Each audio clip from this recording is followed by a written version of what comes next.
Hey there, Team V. Welcome back to learning about space. Oh man, we've already learned so much about our solar system, about the planets, about the sun, and now we're going to take an in-depth look at the moon. You probably already know a few facts about the moon, don't you? What do you know about the moon? Tell me.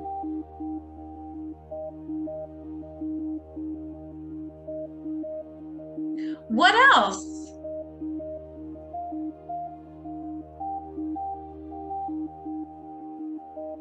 Wow, those are some cool facts about the moon. Let's see what else we can learn in this book about our solar system, The Moon, by Mary Jane Wilkins. What is the moon?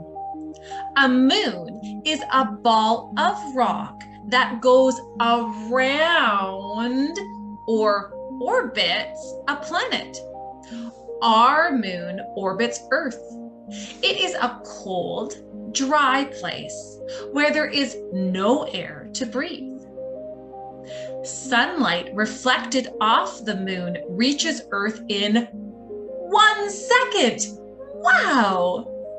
The moon is the nearest object to Earth in space.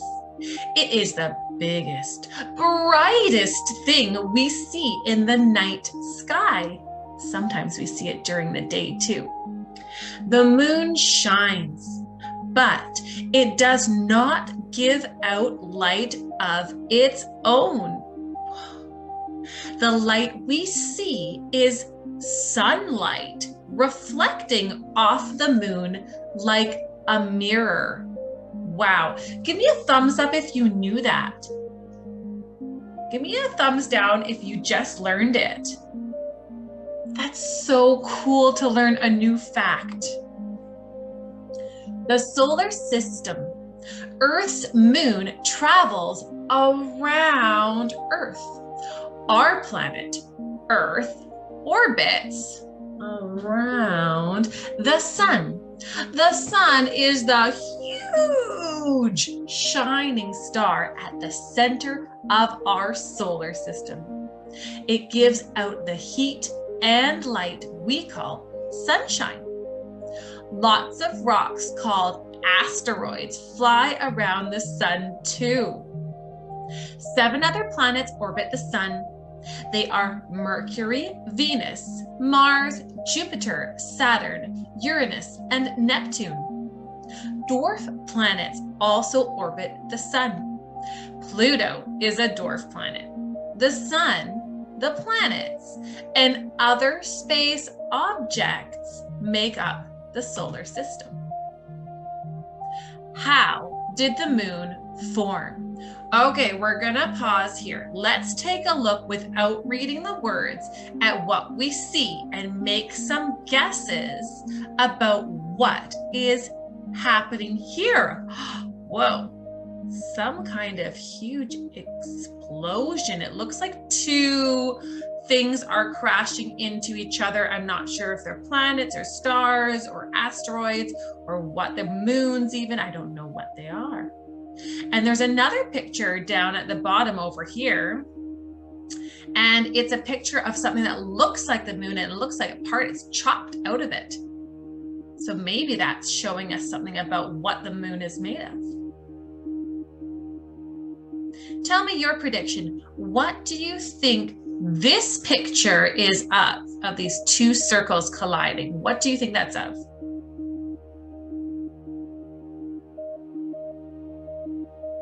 Well, let's see. How did the moon form? Millions of years ago, a planet crashed into Earth.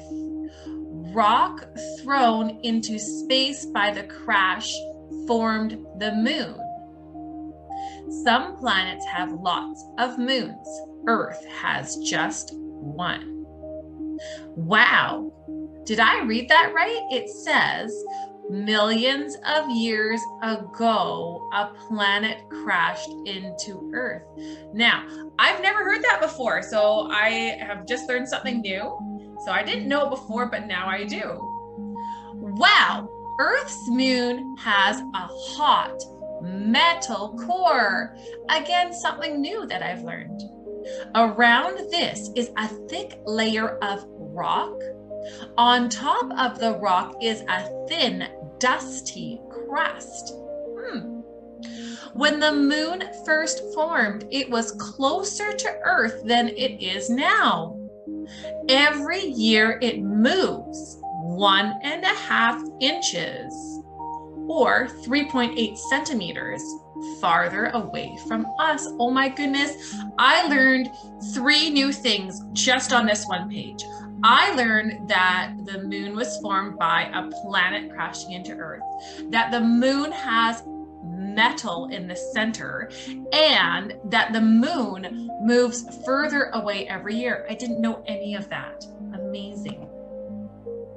The surface of the moon. The surface of the moon has thousands of holes shaped like saucers. They are called craters. They were made by big space rocks crashing into the moon.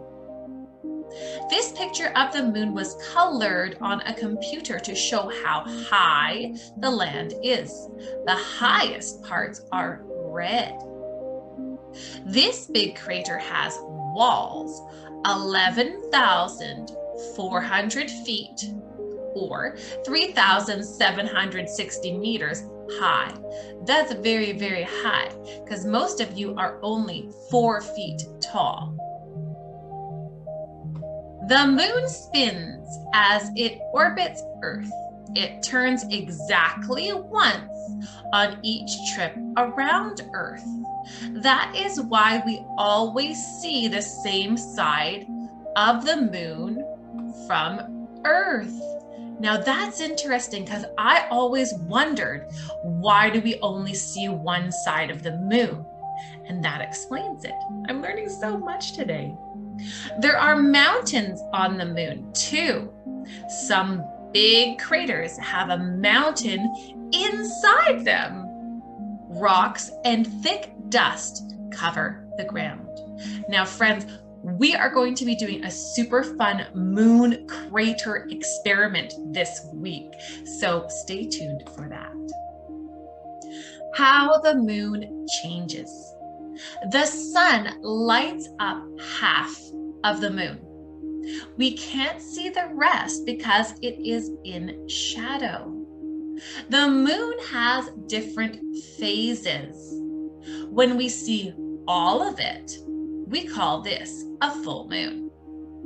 As the moon orbits Earth, we see different amounts of the part lit up by the sun. This is a crescent moon.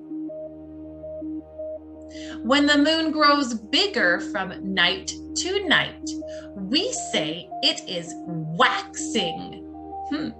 When the moon grows smaller, we say it is waning. Give me a thumbs up if you already knew that, or a thumbs down if you didn't, but now you do.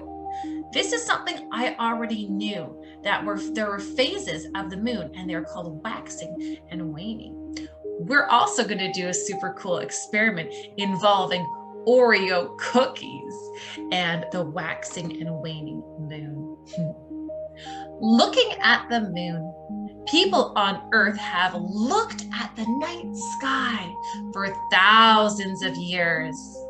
A scientist invented the telescope about 400 years ago. Wow. It made things look bigger and nearer. This helped people see the night sky more clearly. The Hubble Space Telescope takes pictures in space. People who study space and the stars are called astronomers. Today, they look at the sky through big telescopes. Some are on mountains. Here, they see the sky clearly. In 1990, scientists sent the huge Hubble Space Telescope into space. It takes photos and sends them back to Earth. Exploring the moon. Scientists send probes into space to look at the moon close up. The probes take photos of the moon. Some probes have landed on the surface. Wow! Today, a spacecraft flies around the moon taking photos. It is called the Lunar Reconnaissance Orbiter. The photos will help scientists make a map of the moon. In 1998, a tiny space probe went to look for ice in craters on the moon. It was only 55 inches or 140 centimeters wide. The probe crashed at the end of the journey. People on the moon. The moon is the only part of the solar system that people have visited. The first person to land on the moon was Neil Armstrong in 1969. He traveled there on a spacecraft called Apollo 11. Another explorer in Apollo 11 called Buzz Aldrin walked on the moon too. The men left their footprints on the moon. The footprints will stay there for millions of years. This is because there is no wind or rain on the moon. Now that's something I have always wondered about, because people have said we have left footprints on the moon. And I thought, well, when I leave footprints somewhere, they don't stay there forever. But it turns out that footprints on the moon will stay there because there is no wind, no rain. A space explorer is called an astronaut. 12 astronauts have visited the moon. They brought moon rocks back to Earth. Now, something I have always wondered about the moon is, why haven't more astronauts visited the moon? Why have only 12 astronauts visited the moon? And I don't know the answer to that, so I would love to figure that out. Eclipses. The moon travels around the Earth. The Earth orbits the sun. Sometimes the moon, the Earth, and the sun all line up in a row. The moon can turn red or orange during an eclipse. When the Earth is between the sun and the moon, it makes a shadow on the moon. This is called a lunar eclipse. The photo shows how the moon disappears when the shadow of the Earth falls on it. So friends, I am so glad you joined me here to read this book about the moon. I have learned so much about the moon. I am so happy about that, and I hope you've learned something too. I can't wait to do those 2 moon experiments with you, so stay tuned for later in this week. Let's do our handshake. Up, down, wiggle, wiggle, pop. Love you guys. Bye, friends.